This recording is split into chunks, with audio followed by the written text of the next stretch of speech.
Recibido, control. Iniciando secuencia de lanzamiento de la misión auditiva. Atención, tripulantes de la red. Habla la base central. Hemos detectado una anomalía sonora de alta intensidad en el cuadrante de YouTube.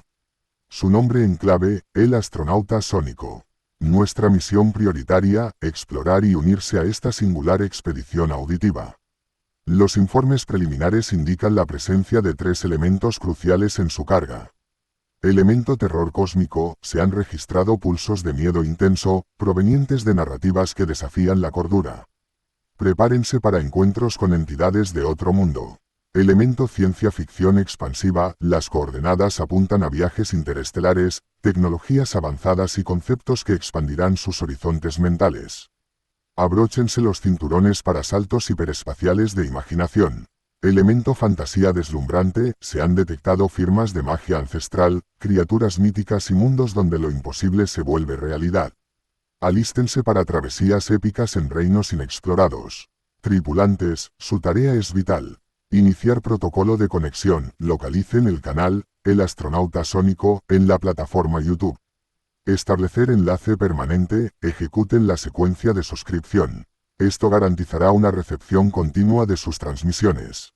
Confirmar recepción positiva, activen el protocolo de me gusta en sus relatos preferidos. Esto optimizará la señal para futuros exploradores. Voz, recuerden, cada nuevo suscriptor y cada me gusta son cruciales para el éxito de esta misión. Estamos abriendo un portal a dimensiones sonoras inexploradas. No se queden atrás. El astronauta sónico espera su señal. Únanse a la misión. Suscripción y me gusta activados. Fin de la transmisión. El sudor frío de la fe. El aire en Coria del Río apestaba. No era solo el hedor penetrante de la peste que se aferraba a las paredes encaladas como una mortaja invisible, cuya sombra se cernía sobre la villa desde el funesto verano de 1649, sino también el olor agrio del miedo.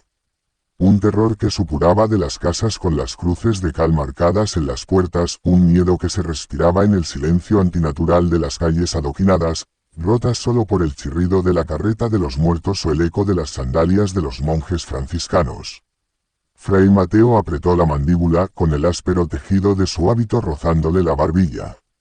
Era joven, apenas 20 veranos, y la fe que lo había traído desde las dehesas extremeñas hasta este convento a orillas del Guadalquivir se sentía ahora quebradiza, como un hueso viejo.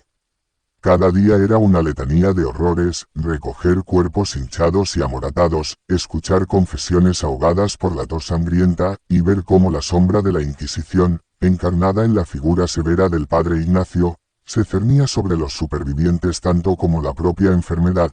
Hablaba de purificación, de la necesidad de extirpar la herejía que, según él, había atraído la ira de Dios en forma de plaga. Sus ojos, pequeños y brillantes como esquirlas de obsidiana, parecían condenar hasta el simple acto de respirar. Pero Fray Mateo había empezado a notar algo más, algo que helaba la sangre más que los sermones del inquisidor o los estertores de los moribundos. Era Fray Baltasar, un viejo monje, de rostro arrugado como un pergamino olvidado y manos sorprendentemente firmes, era el encargado de preparar los cuerpos para la fosa común. Siempre trabajaba en silencio, con una devoción que rayaba en lo macabro. Pero Fray Mateo había observado detalles inquietantes. Las moscas, que pululaban voraces sobre cualquier resto orgánico en aquel pueblo maldito, parecían evitar los cadáveres que pasaban por las manos de Fray Baltasar. Y en más de una ocasión, al recoger un cuerpo que el viejo monje acababa de atender, Fray Mateo había sentido una frialdad antinatural, una rigidez que no era la rigor mortis habitual, sino algo más profundo, como si el frío no proviniera de la ausencia de vida, sino de una presencia activa y helada. Una noche, la luna llena colgaba sobre Coria como un ojo enfermo y lechoso. La peste había reclamado a la familia del alfarero, y Fray Mateo acompañó a Fray Baltasar a la pequeña casa junto al río.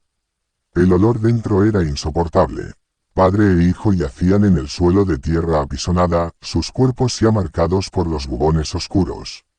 La madre estaba en el jergón, aún con un hilo de vida, su respiración un silbido agónico. Mientras Fray Mateo murmuraba una oración por el alma de la mujer, vio a Fray Baltasar inclinarse sobre el cadáver del padre. No rezaba. Sus labios se movían, sí, pero las palabras eran un susurro gutural, ajeno al latín de la iglesia. Y sus manos no limpiaban ni ungían. Trazaban símbolos extraños sobre la piel tensa y fría del muerto, símbolos que parecían retorcerse bajo la temblorosa luz del candil. De repente, la moribunda en el jergón abrió los ojos.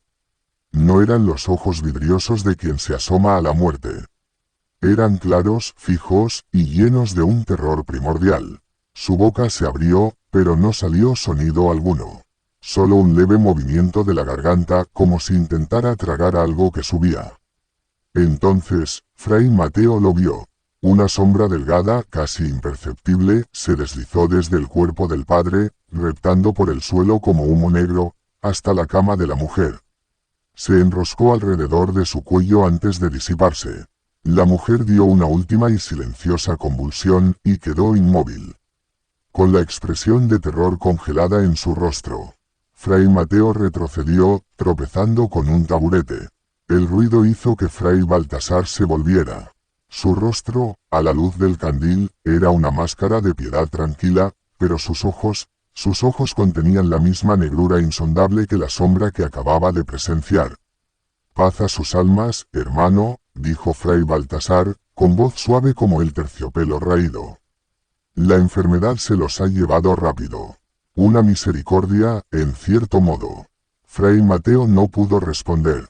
El aire parecía haberse solidificado en sus pulmones. Sabía, con una certeza que le erizaba el vello de la nuca, que no era la peste lo que había matado a esa mujer en el último instante. Era algo más, algo que Fray Baltasar parecía invocar, alimentar. Los días siguientes fueron una tortura.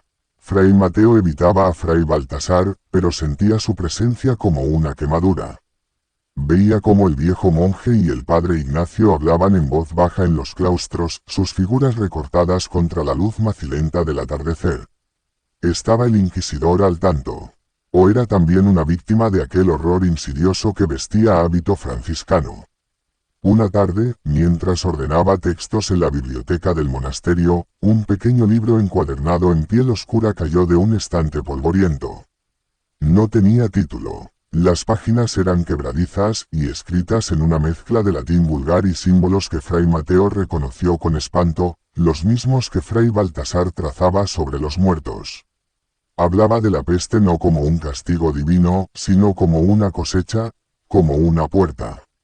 Describía rituales para anclar, ecos de sufrimiento, para extraer una esencia vital residual que alimentaba a algo. Algo antiguo, innombrable, que prosperaba en el miedo y la desesperación.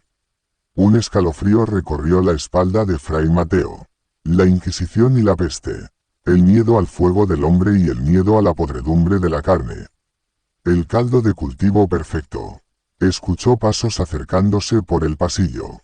Lentos, arrastrados. El sonido familiar de las sandalias de Fray Baltasar. Fray Mateo intentó esconder el libro, pero sus manos temblaban incontrolablemente. La puerta se abrió. La sombra de Fray Baltasar cobraba forma en la penumbra.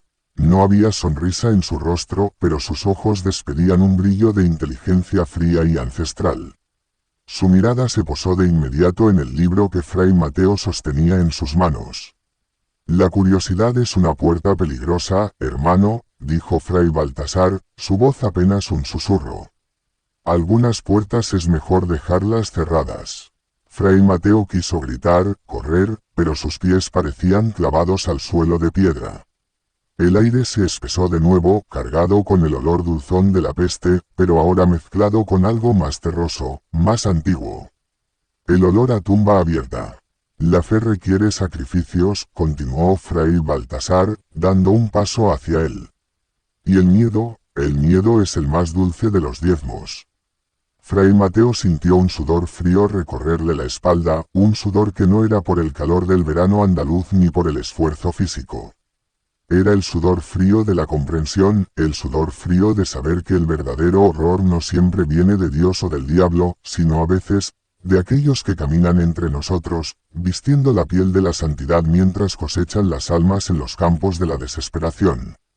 Y supo, mientras la sombra de Fray Baltasar lo envolvía, que de Coria del Río no saldrían solo los cuerpos de los apestados, sino también algo mucho, mucho peor, la semilla de un mal distinto, una enfermedad sin nombre que se adheriría a las almas, corrompiéndolas lenta e irrevocablemente.